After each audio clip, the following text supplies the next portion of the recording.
Hello and welcome to the first of our webinars where we will be discussing the results and implications of Taylor Wessing's fifth Global IP Index, known as GIPI 5, which was launched earlier this month. My name is Roland Mallinson. I'm an IP partner and the founding editor of GIPI. I head the brand management practice for Taylor Wessing in the UK. For those that don't know Taylor Wessing, we're a full-service international law firm with 1,200 lawyers servicing IP-rich industries in 18 jurisdictions across Europe, Asia and the Middle East, with representative offices on the west and east coast of the US. Slide 2 here provides a little more information about the firm. Slide 3 you're now seeing shows the topics that we will be covering in today's session. I will provide a brief high-level look at the GIPI 5 results, and then our panel will discuss the results for certain countries or regions. It will run for approximately 1 hour. If you'd like to ask questions of the panel, please submit them using the survey button, using the buttons on the screen there.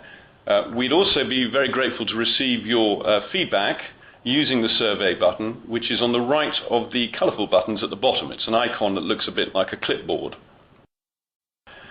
The series of seminars we're running on this will continue in September, when we will look in more detail at the IP regimes of certain geographies and the IP and other IP rights. Given the recent referendum vote for the UK to leave the EU, we will devote a future session to the EU, but we will also touch on it here. Slide 4 now shows who is on the panel with me today. They are Sally Anero, a Senior Data Protection Advisor based in London, Paul England, a Senior Patent Associate and Professional Support Lawyer, also based in London, and Thomas Patlock, a partner heading our China IP practice. We are just 4 from the more than 40 lawyers in 17 countries that contributed to the analysis and writing of the GIPI 5 report. Links to our profiles can be seen on the right-hand side of your screens under the heading Speaker Bios. In the slide showing now, this explains what the GIPI is. It's a comprehensive assessment of the intellectual property regimes of major financial centres and trading countries around the world.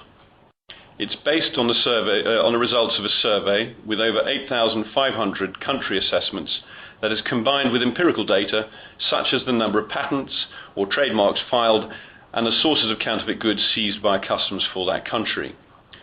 The 43 countries considered are rated and ranked for each of the 4 main IP rights of patents, trademarks, designs and copyright, and also for their data privacy regime. The report analyses the results in light of recent legal developments in each country.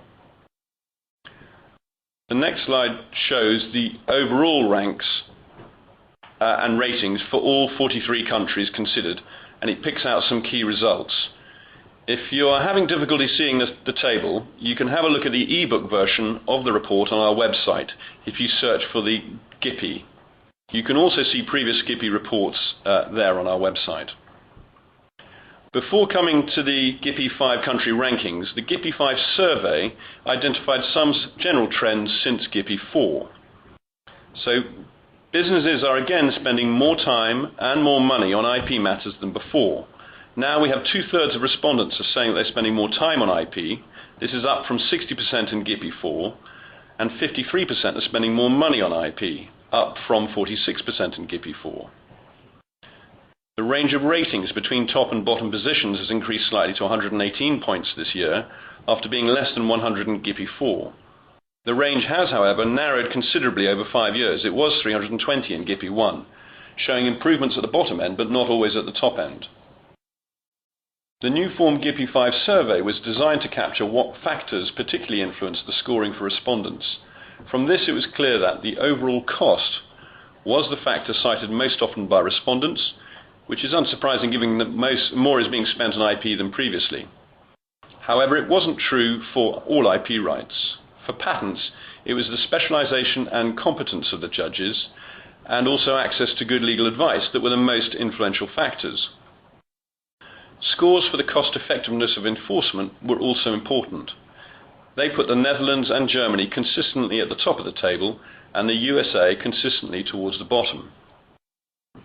Now when we come to look at the overall GIPI 5 country rankings, we will be showing slides for each of the countries being discussed.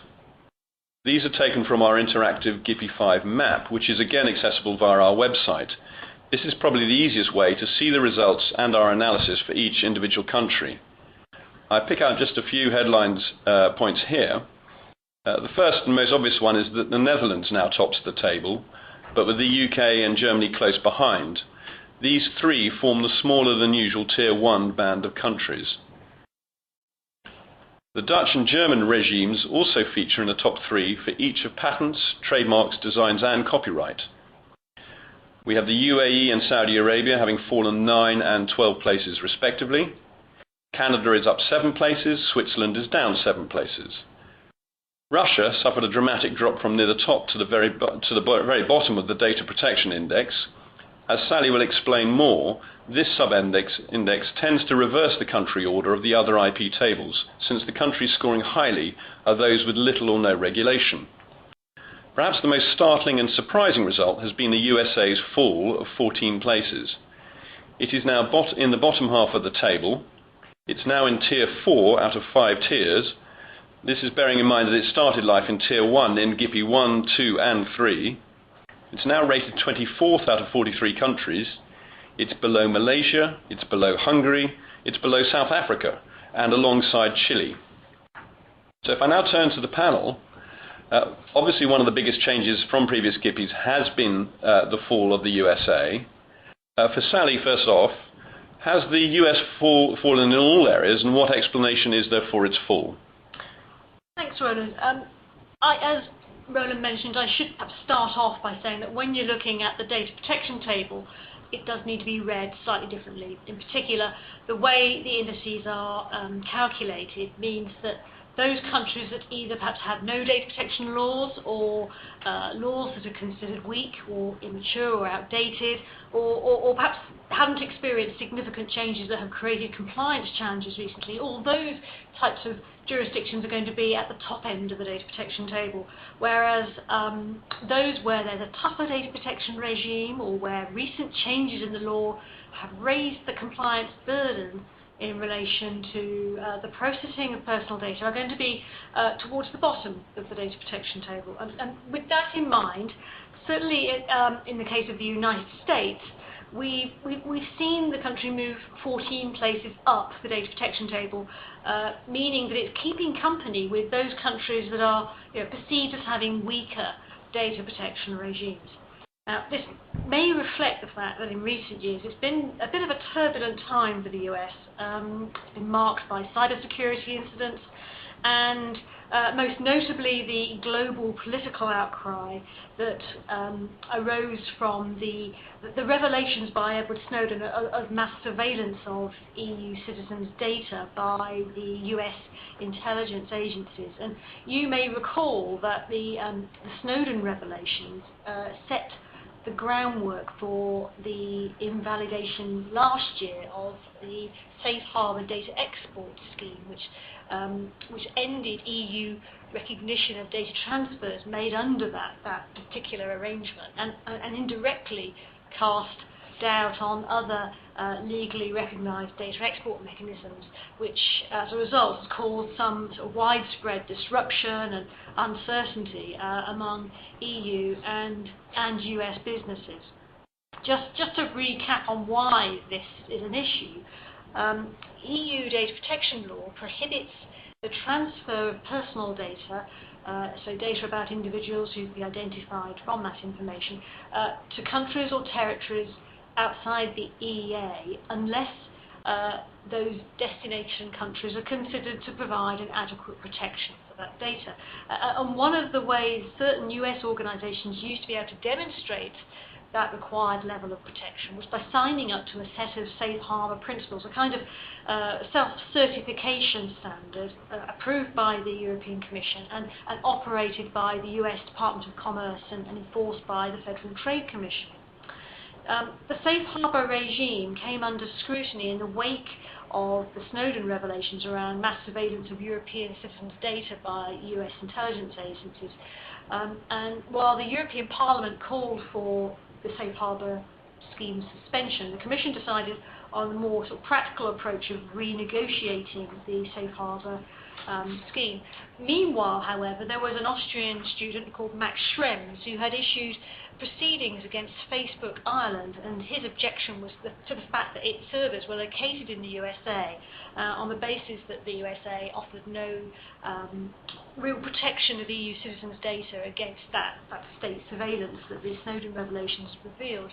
And his case moved more swiftly than the safe harbour renegotiation, meaning that in October 2015, we received a judgment from the Court of Justice of the European Union that invalidated data transfers that were being made under safe harbour, and indirectly cast doubt on other data transfer mechanisms to the USA. Since that decision, the US took steps to try and strengthen its position and agreed with the European Commission proposals for a privacy shield to replace safe harbour. And the new privacy shield regime is argued to be more transparent, more effectively supervised, to have clearer limits and safeguards around US government access to EU citizens' data, to provide new redress options for EU citizens, and to be subject to annual review.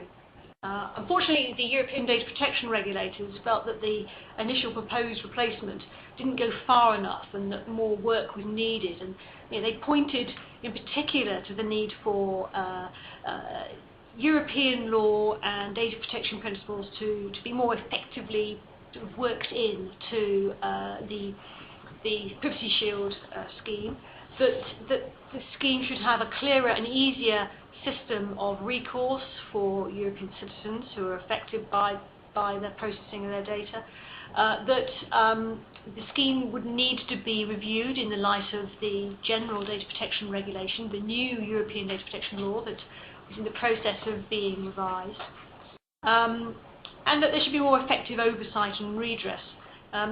Interestingly, in the meantime, the Irish Data Protection Commissioner had asked the Irish High Court to make a reference to the Court of Justice to determine the legal status of an alternative adequacy mechanism, which is model contractual clauses for transfers. So in both cases, there's clearly an expectation that the US had to do a lot more to head off the sort of commercial and political fallout on both sides of the Atlantic that a decision undermining these core mechanisms for enabling legal exports of data to the States could bring.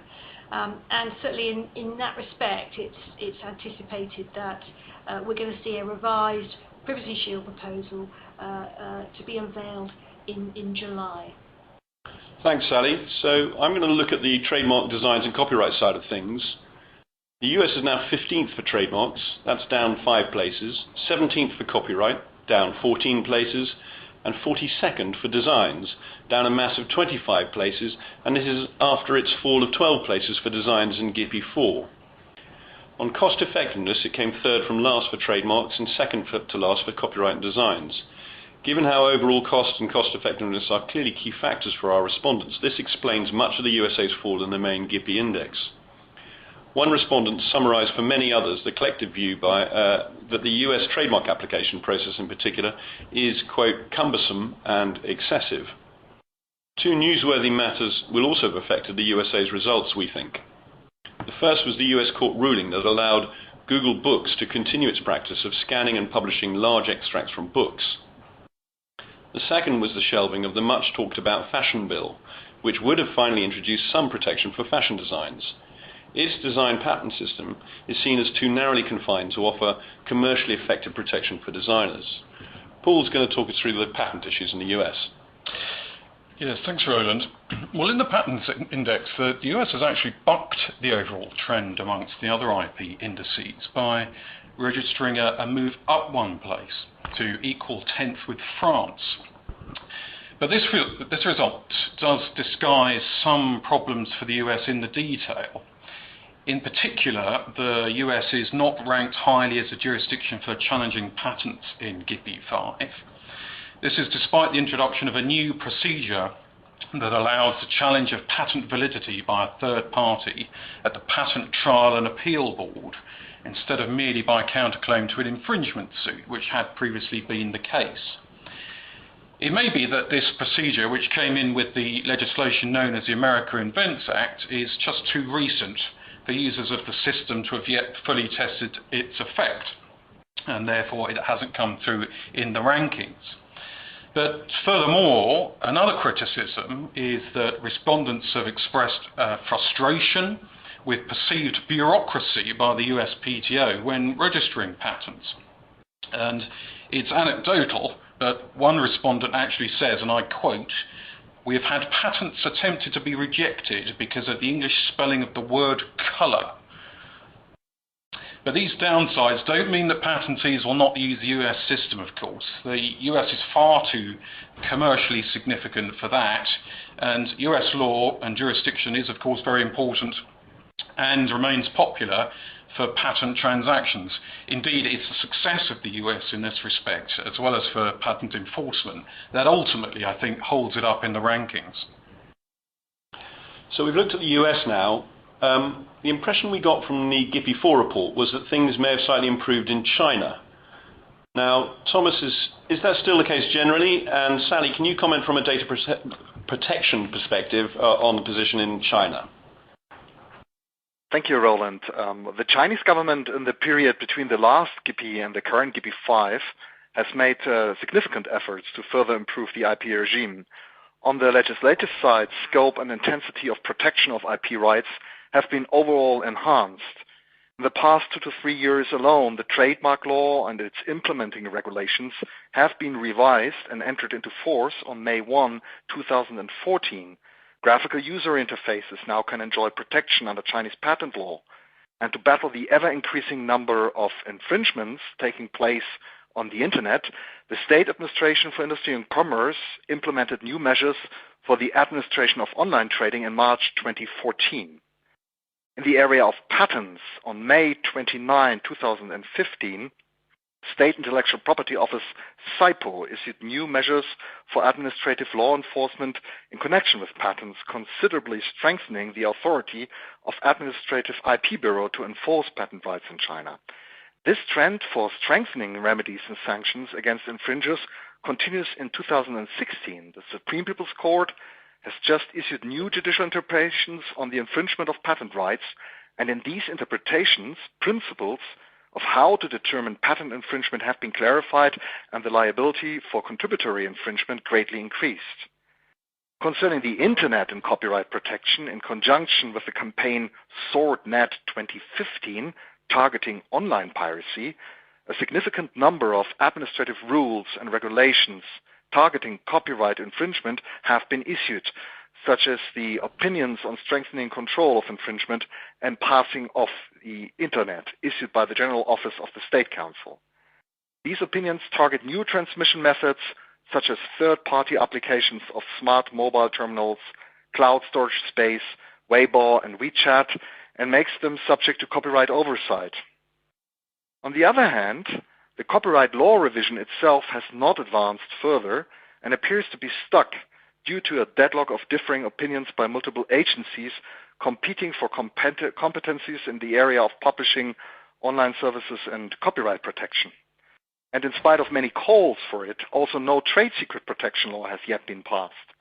And the much anticipated revision of the anti-unfair competition law, ongoing now since many years, has produced a new draft in the recent past, but not yet led to the passing of a new law.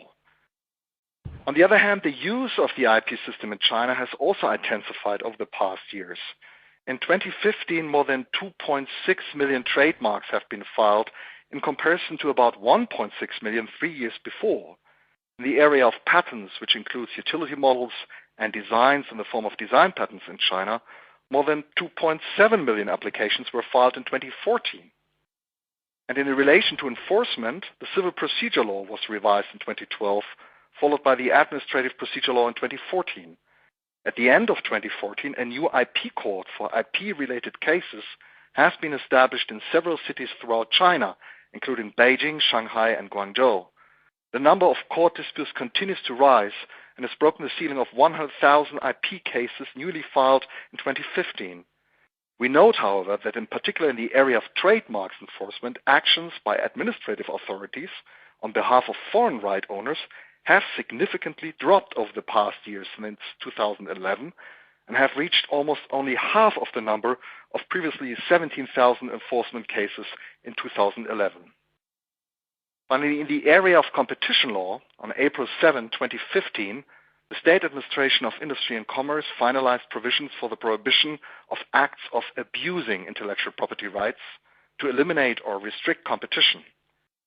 According to these provisions, prohibited practices include unreasonable exclusivity, discrimination, tying and bundling of patents and refusal to license under certain circumstances, exclusive grant-back provisions in license agreements, non-challenge clauses and royalties for expired patents, and use of standard essential patents, including patent ambush and unreasonable refusal to license essential facility patents.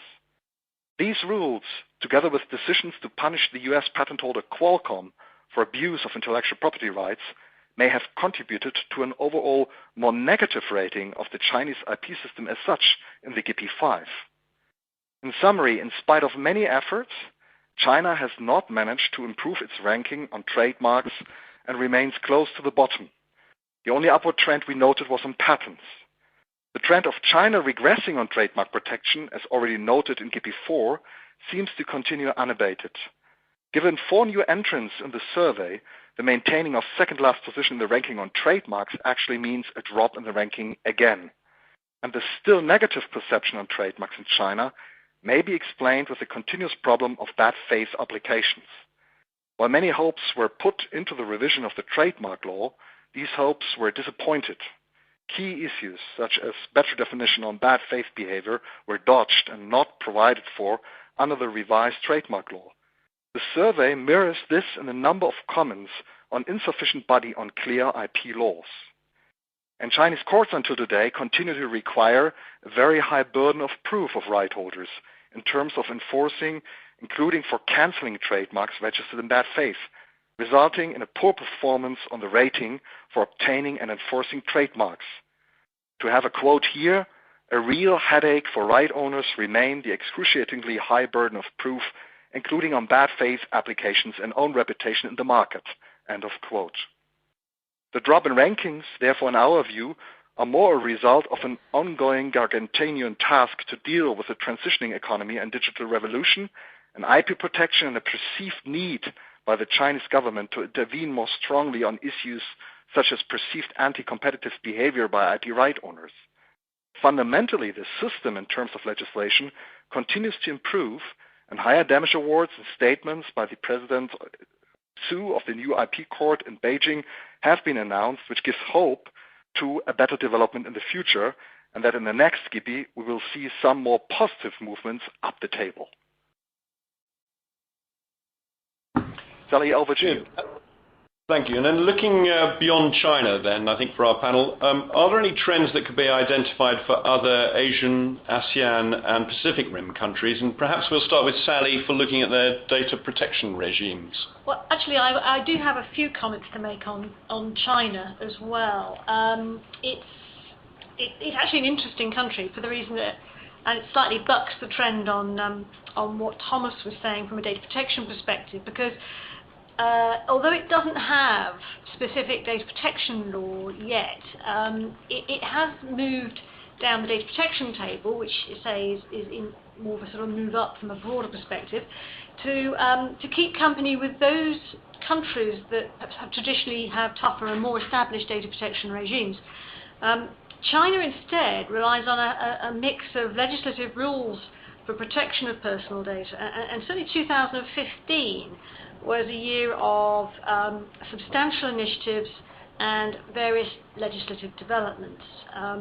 It's potentially this broad mix of rules and new developments that's presented the challenges that perhaps reflect China's drop of 23 places in the data protection table. Touching on some of these changes, there's the completion of the draft version of the country's first e-commerce law that also aims to address new data protection law issues, particularly those where customer data use infringes on the interest of customers. It's expected the law will be submitted for review to the Financial and Economic Affairs Committee of the National People's Congress at some point in the future. That said, it doesn't yet appear that the initiatives for technology growth in China are also necessarily aiding international business.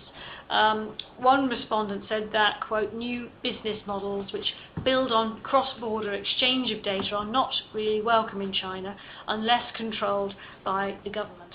Innovation, therefore, is limited to the Chinese market and consumers, and global cross-border business models have a tough time being legally compliant in China. Another trend within China has been a sensitivity to cybersecurity, particularly following the Snowden revelations that I mentioned earlier in relation to the USA. The newly adopted counter-terrorism law is an evidence of that sensitivity. The initial draft law envisaged that all telecommunication operators and service providers set up technical interfaces and submit encryption solutions to allow audits by the government. In addition to that, their processing equipment and data concerning domestic users had to be kept within China. However, due to significant criticism internationally, the Chinese government has reconsidered its approach to a certain extent by removing the data localization requirement and the encryption review requirement from the final version of the law, which entered into force in early 2016. Notwithstanding this, however, the Chinese government has kept significant discretionary powers. There is also another initiative by China in response to cybersecurity risks, which is a proposed draft of a cybersecurity law. China's approach to cybersecurity, therefore, is going to develop further in 2016, but the current direction of travel indicates that Western businesses will be considering carefully how to comply with this new legislation as it is developing. Thanks very much, Sally. Sorry, I jumped in a little ahead there. So yes, coming back to the Asian and ASEAN and Pacific Rim countries, we'll start again with Sally on the subject of data protection regimes in those countries. Are there any to be picked out there, do you think? Yeah, no, I think there are. I mean, we've been seeing other developments across the region that certainly reflect a strengthening of data protection laws and more focus on cybersecurity, which I've just mentioned earlier. So, for example, South Korea, it's a new entrant to GIPI 5, but it's no stranger to data protection law because arguably it has one of the strongest laws in the region. It's no surprise, therefore, that it enters very low down the data protection table, reflecting the strength of its law, keeping company with countries like Germany and Austria. On the cyber front, the existing data breach laws in South Korea were strengthened in recent years in response to a number of high-profile incidents, particularly involving payment data.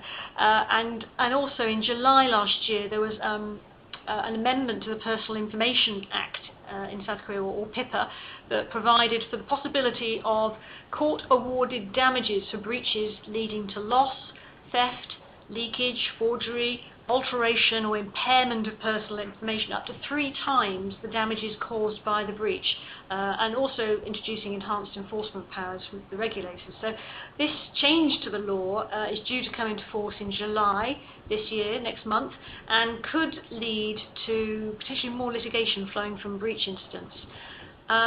One other jurisdiction that I would mention is Singapore. In turning to Singapore, I think this is a country that has dropped in the data protection rankings, which might suggest a softening of the law against the previous GIPI 4. But the GIPI 4 report kind of coincided with the entry into force of the new law, and since then there's been a period of consolidation with further legislative changes around enhancing the base provisions of the law and in terms of developing the scope of the practical obligations for compliance. So I think there's also perhaps a certain relaxation here, or better understanding of the law that may more account for the fact that it's slightly risen up the table.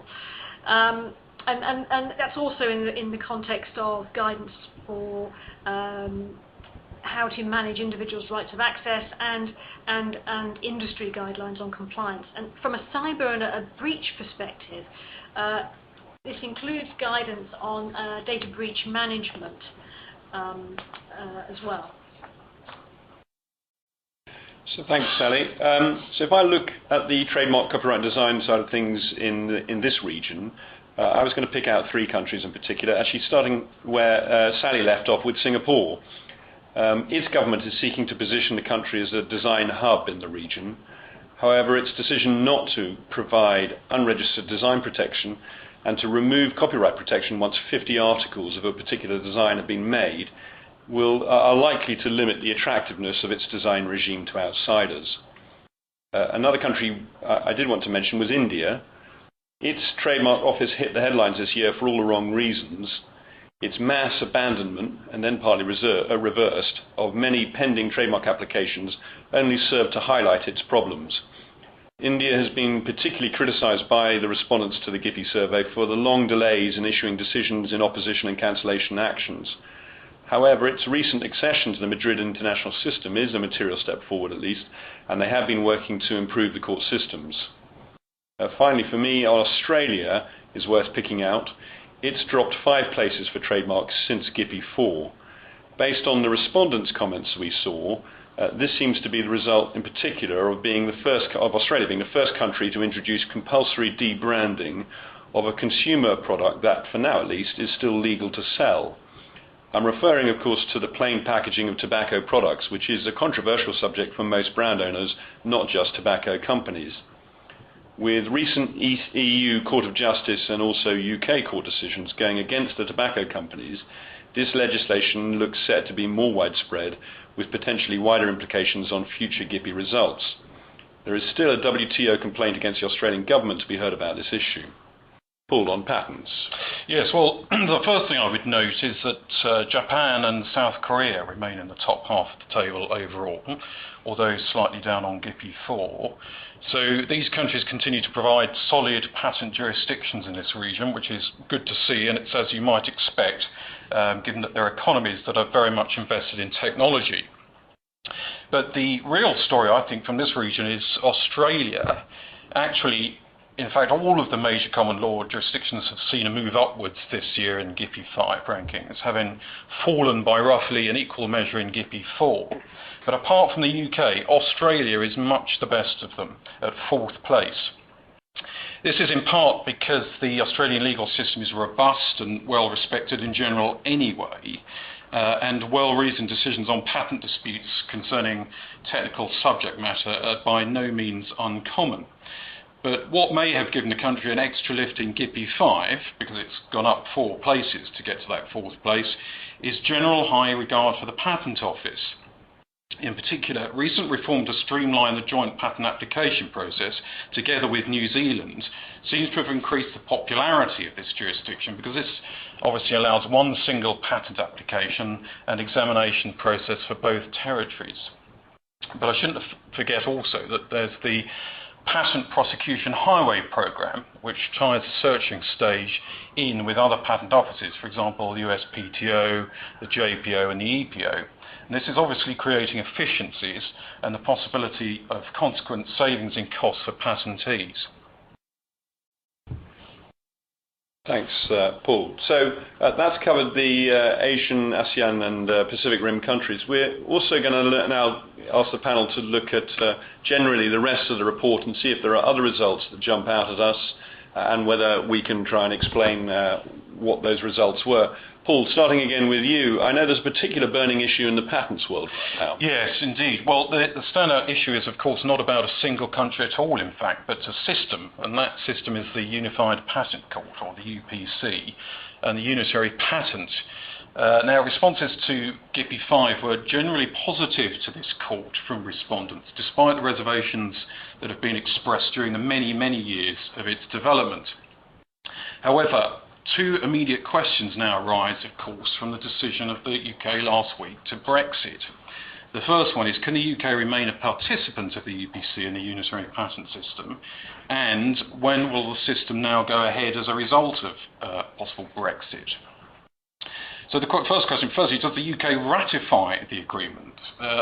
This is a big question at the moment, given that the country has only just voted to free itself from any influence of the CJU, which the UPC is ultimately subject to.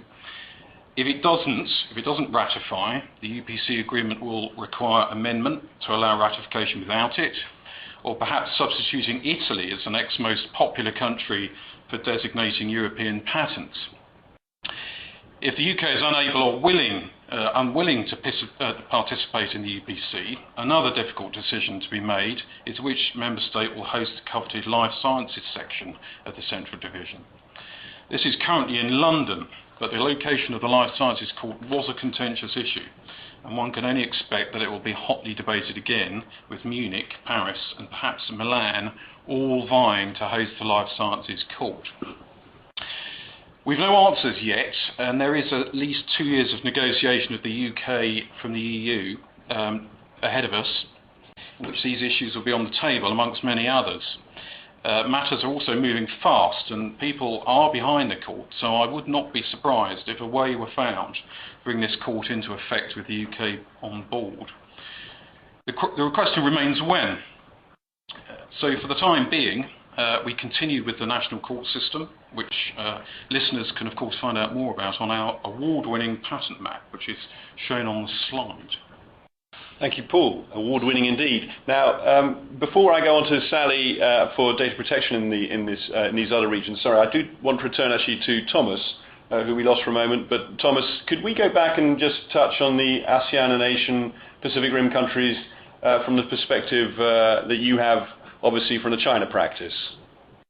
Thank you, Roland. I think a good reminder that the Asian economies are growing is the fact that we have new entrants in our GIPI-5 study, such as Malaysia and Vietnam. And in Malaysia, key European industries usually are telecommunication equipment, apparel, movies and software. And in addition, machinery and transport equipment, chemicals and manufactured goods are also important parts of the trade relationship with Malaysia, which is growing. And Malaysia's legal system is fundamentally based on the English common law, and therefore in the GIPI-5 is generally perceived to be in conformity with international standard, which may have influenced the positive ranking compared to the other ASEAN countries, with Malaysia ranking quite high.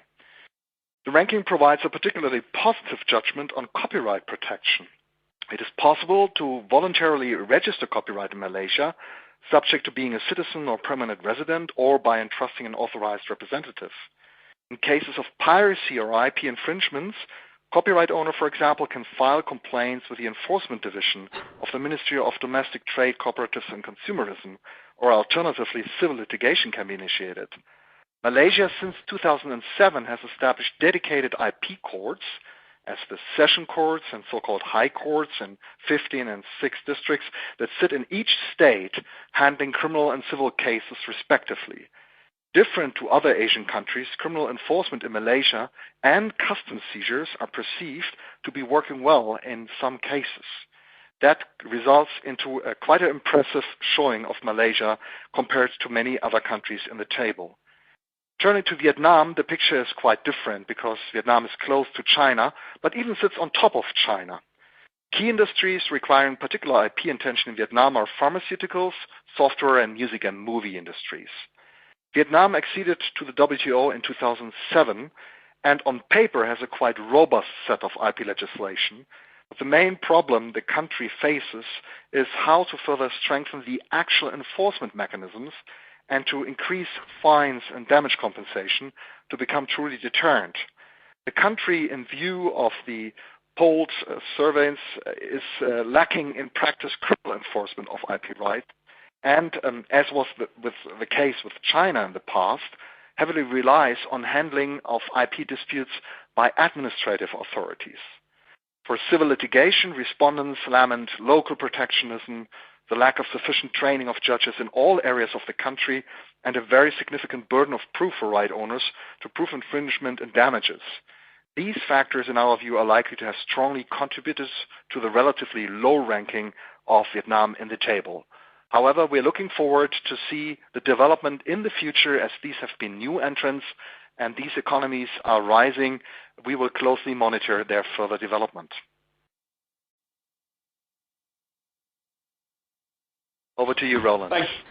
Thanks very much, Thomas. So Sally, moving us slightly further west now, could we touch on some other countries that you're seeing particular issues? I think you've got two in particular you wanted to pick out. Yes. From a data protection perspective, Russia delivers perhaps the most change in the data protection table, moving a massive 40 places in ranking from near the top, i.e. sort of weak or immature law, down to the very bottom of the table. The movement of Russia down the rankings was anticipated, and taking into account that a drop-down table, as I say, reflects stronger or more challenging developments. One reason for this is in Russia that the heavier enforcement of the data protection law now and higher levels of complaints to the Data Protection Authority, yet it was actually the impact of the so-called data localization law entering into force from September 2015 that's had the most significant impact on both Russian and international businesses with online operations. The data localization law requires, among other things, that data operators processing personal data of Russian citizens must do so within servers located in Russia, and compliance with this requirement has presented some significant operational and cost challenges for online businesses both inside and outside of Russia.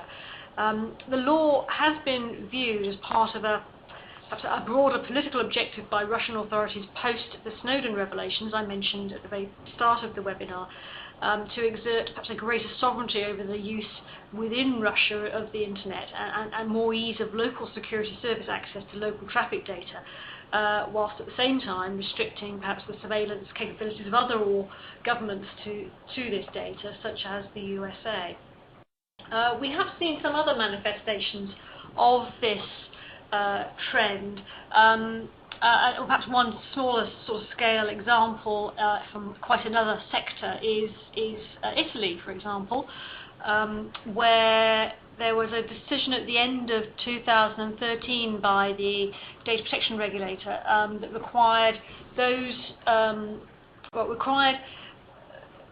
that where individuals get calls from call centres outside of the EU, that those recipients of the call should be told the location of the call operator and ultimately have the choice as to whether they preferred instead to speak with an operator in Italy. And I think, at a very practical level, that's potentially creating a possible disincentive against the use within Italy of offshore call centre providers.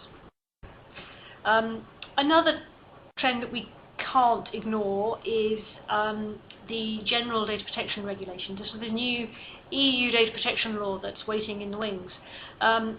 Generally speaking, most EU jurisdiction change in the table reflects a move towards strengthening laws.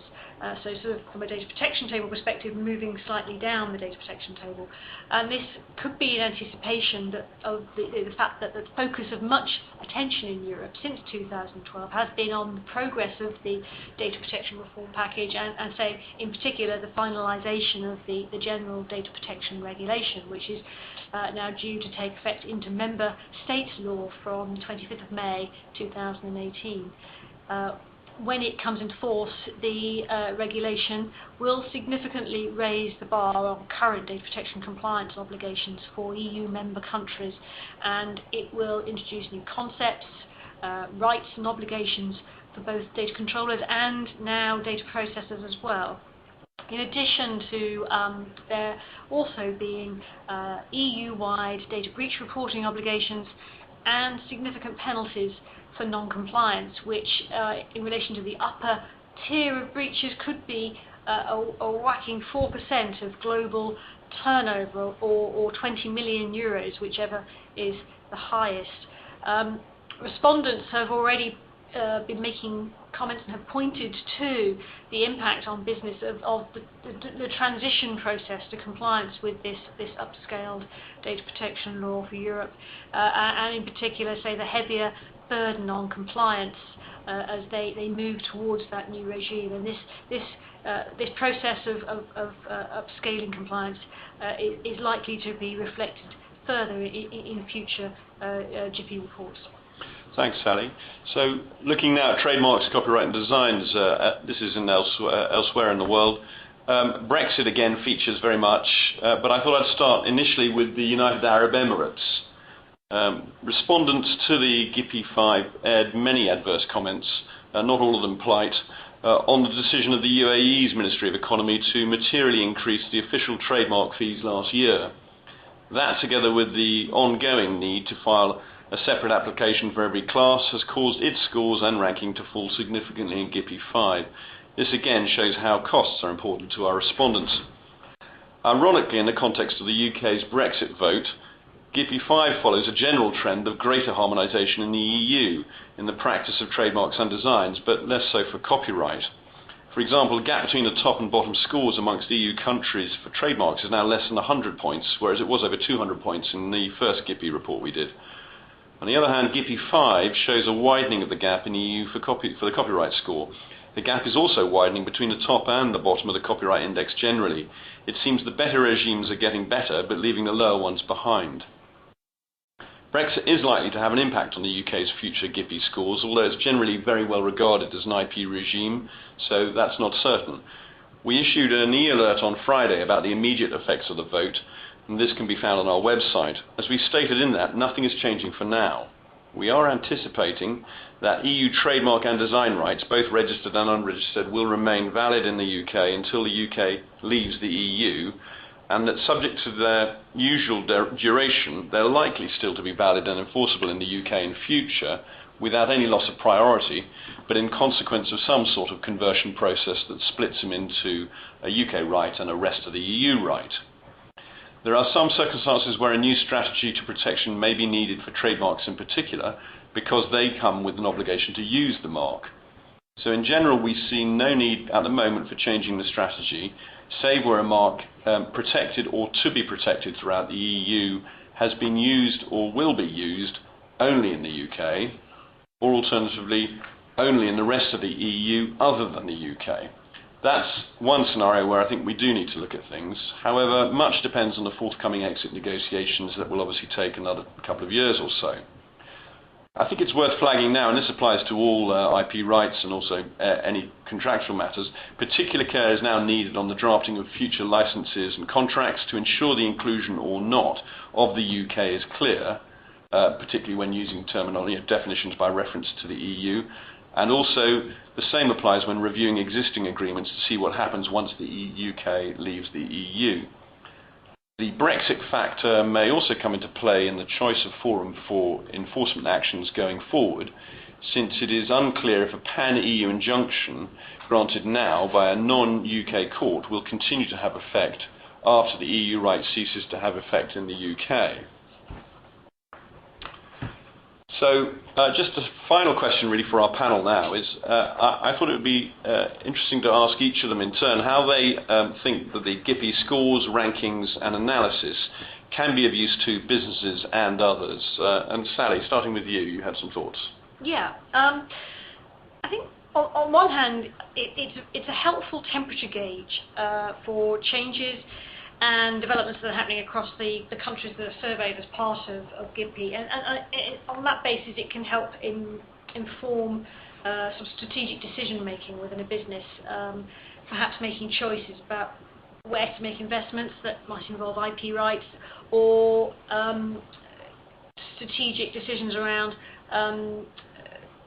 changes or developments that might affect the processing of personal data. I mean, if we were to look at the data protection scenario, for example, data export rules and restrictions may play a clear part in determining where a business chooses to place servers or engage with cloud services. Obviously the move of Russia in relation to the data localization law, for example, might certainly have an impact on a business that has feet on the ground in Russia, for example.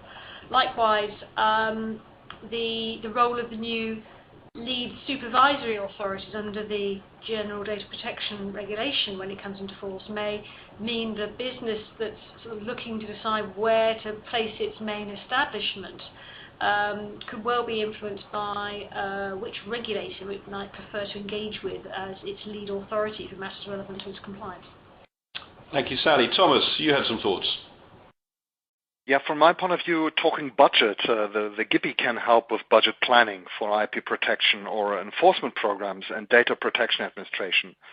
For example, relative to a previous year's budget, since it can indicate whether a regime appears to be improving in terms of efficiencies and other factors, the GIPI can provide a fact-based indicator on where efforts must be intensified and investments be made to secure IP protection. Great. Paul? Yeah, so I think GIPI 5 can help businesses or industry sector groups with lobbying to secure improvements in IP and its implementation. And a particular example of that is to return to the UPC that I was talking about earlier. The responses in GIPI 5 about the willingness of parties to use the UPC, which were of course taken before the result of the UK referendum, were broadly, if cautiously, positive. And I think that might be taken as evidence that the UPC is welcomed by users and an incentive to UK government to find a way to ratify it. As I said earlier, this might be difficult politically for the government, but businesses and practitioners, says GIPI 5, are in favour of it, and hopefully where there is a will, there is a way. Roland. Thank you. Well, on the receiving end of that lobbying, I've certainly experienced communications that would suggest that the GIPI 5 and these similar earlier reports can help the governments and the IP officers themselves, some of whom I know are listening now, to identify how industry perceives their IP regimes and their weaknesses, and to choose where to focus their efforts, both nationally and internationally through treaties and conventions.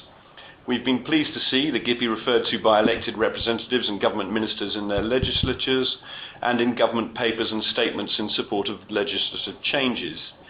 We've also received regular inquiries from some IP officers about how a particular country can improve its ratings and rankings.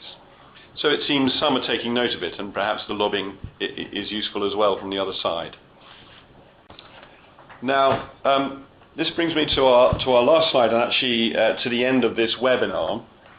I regret, actually, we haven't really left enough time to deal with some of the questions that have been coming in, but thank you for those. We'll follow up with you separately for particular questions.